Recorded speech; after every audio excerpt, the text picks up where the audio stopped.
À la une de l'actualité internationale, Madame, Messieurs, Martin Fayulu réitère son appel à un dialogue politique inclusif en RDC. Depuis Bruxelles, le président de l'ECD estime que Joseph Kabila et Corneille Nangaa, qu'il considère comme des parties prenantes, doivent prendre part aux discussions pour contribuer à la recherche d'une issue à la crise. Pour l'opposant, aucun acteur majeur ne devrait être exclu d'un processus visant à parler de paix, d'élections et de l'avenir institutionnel du pays. Lors d'une conférence de presse tenue dimanche à Bruxelles, l'opposant a estimé que leur présence permettrait notamment d'aborder leurs responsabilités présumées dans la crise sécuritaire qui traverse la RDC et de rechercher des réponses fondées sur la vérité, la justice, la réconciliation et la cohésion nationale. L'ancien candidat à la présidence affirme que la participation de Joseph Kabila et Corneille Nangaa à ces discussions permettrait de trouver une issue à la crise congolaise. Joseph Kabila et Corneille Nangaa doivent participer au dialogue, a déclaré Martin Fayulu, estimant que leur présence est très pertinente. Le président de l'engagement pour la citoyenneté et le développement ECD a aussi évoqué Corneille Nangaa, ancien président de la Commission électorale nationale indépendante CENI. Fayulu considère que son parcours politique et son rôle actuel au sein de la F-123 justifient également sa participation au dialogue. Il a rappelé que Corneille Nangaa a dirigé la CENI lors du processus électoral de 2018, à l'issue duquel Félix Tshisekedi avait été proclamé vainqueur de la présidence. Corneille Nangaa a été président de la Commission électorale nationale indépendante, c'est lui qui a proclamé Tshisekedi comme gagnant, a-t-il déclaré. Martin Fayulu demande également à Corneille Nangaa d'expliquer les raisons qui l'ont conduit à prendre les armes contre les régimes en place. Malgré les divergences politiques, Martin Fayulu affirme privilégier le pardon et la recherche d'une solution par les dialogues. Il estime que les différents griefs doivent pouvoir être abordés autour d'une même table. Moi, il manque aux éditeurs, je pardonnais, a-t-il déclaré avant de mettre en avant les valeurs d'amour et de pardon. Pour Martin Fayulu, le dialogue doit être basé sur la vérité et la justice afin de permettre ensuite une véritable réconciliation entre les différentes parties.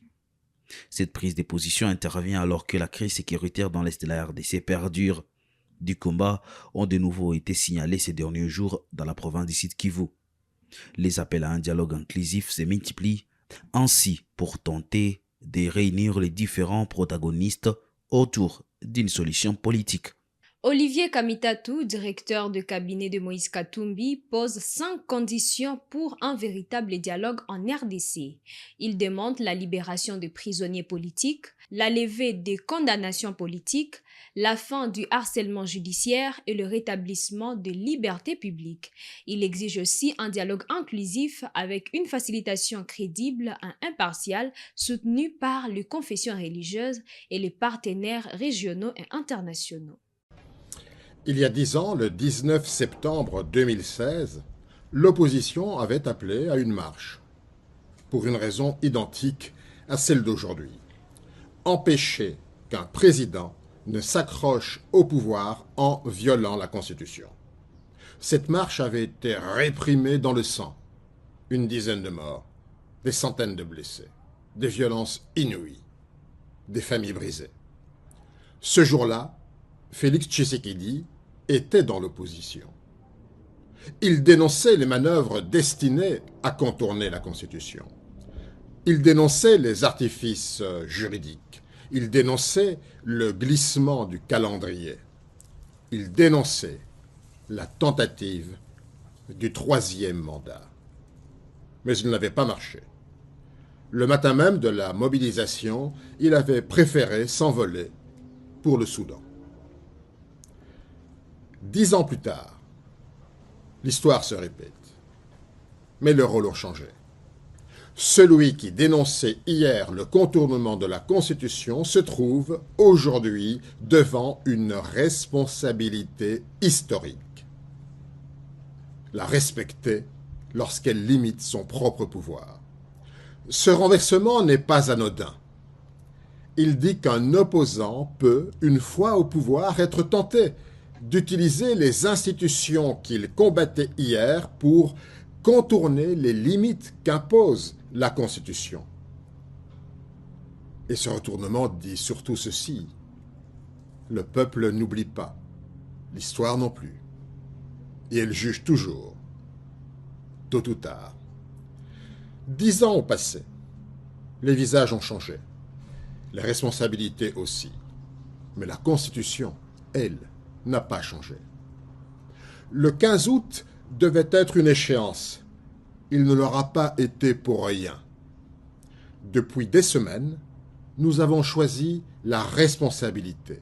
Nous avons reporté les marches du 8 juillet, celles du 22 juillet, non par faiblesse, non par renoncement, par sens du pays, pour laisser une chance au dialogue, à la paix, à la raison. Qu'avons-nous reçu en retour? Le mépris, les moqueries, les manœuvres dilatoires, des promesses qui n'engagent que ceux qui y croient. Pendant ce temps, rien n'avance. Sur le front militaire, des territoires congolais, des provinces, restent occupés et administrés. Des millions de nos compatriotes vivent la guerre, l'exil, les camps de réfugiés, l'humiliation.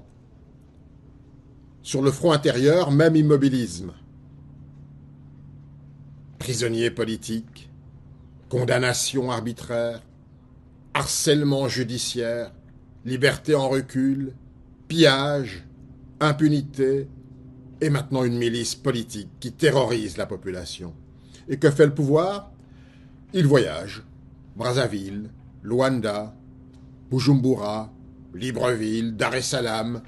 La diplomatie rapproche les nations lorsqu'elle prépare la paix. Elle devient un alibi lorsqu'elle sert seulement à gagner du temps.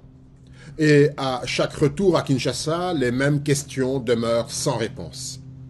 Or, pendant qu'il voyage, le projet de changement de la Constitution, lui, il n'est toujours pas abandonné. Dans un pays en guerre, ce projet est un risque de plus pour notre unité nationale, notre cohésion et notre souveraineté. Le renvoi de la loi référendaire au Parlement n'est ni un retrait, ni une concession, et encore moins un renoncement. C'est tout simplement un délai.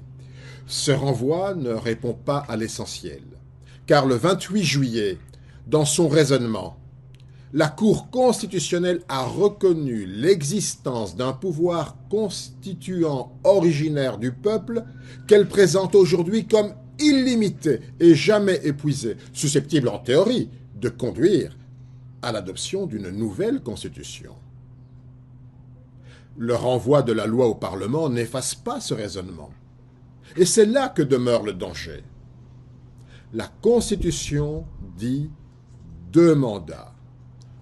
2, pas 3, pas par révision, pas par changement de constitution, pas par référendum, pas par artifice juridique. 2 mandats, point final.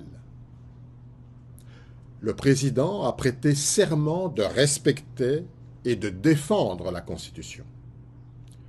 Alors, qu'il respecte sa parole, qu'il renonce à toute entreprise visant à modifier les règles du jeu à l'approche du terme de son second et dernier mandat. Libreville, le président Félix-Antoine Tshisekedi a rendu hommage à Léon Mba, premier président du Gabon décédé en 1967. Le chef de l'État congolais participe aux cérémonies du 66e anniversaire de l'indépendance du Gabon à l'invitation de son homologue Brice Clotaire Oligui Nguema. Cette visite vise à renforcer les relations d'amitié et de coopération entre la RDC et le Gabon. Je me réjouis d'avoir à travers le président Oligui Nguema, un partenaire à la fois pour la paix et pour le développement. Il a exactement la même vision que moi sur ce qu'il faut faire pour nos pays. Donc, commencer d'abord à davantage resserrer nos liens nous appuyer sur ce que nous avons en commun afin de le solidifier, de le renforcer et ensuite répondre aux besoins de nos populations. Le président de la Commission de l'Union africaine, Mahamadou Ali Youssouf, a félicité le président de la République du Congo, Denis Sassou Nguesso, pour la parfaite organisation de festivités marquant la fête de l'indépendance du Congo. Reportage. Invité à participer aux festivités commémoratives du 66e anniversaire de l'indépendance de la République du Congo, Mahmoud Ali Youssouf, président de la Commission de l'Union africaine, a, au cours d'un entretien avec le président Denis Sassou Nguesso, félicité son hôte pour la parfaite réussite du défilé civil et militaire organisé le 15 août. Permettez-moi d'abord de remercier son Excellence le président Denis Sassou Nguesso, président de la République, chef de l'État, pour l'invitation qu'il a adressée à l'Union africaine, à ma personne, afin de participer aux festivités du 66e anniversaire de l'indépendance de la République du Congo. 3 jours vraiment de grandes festivités qui ont été marquées par, je dirais, une mobilisation générale que nous avons pu constater.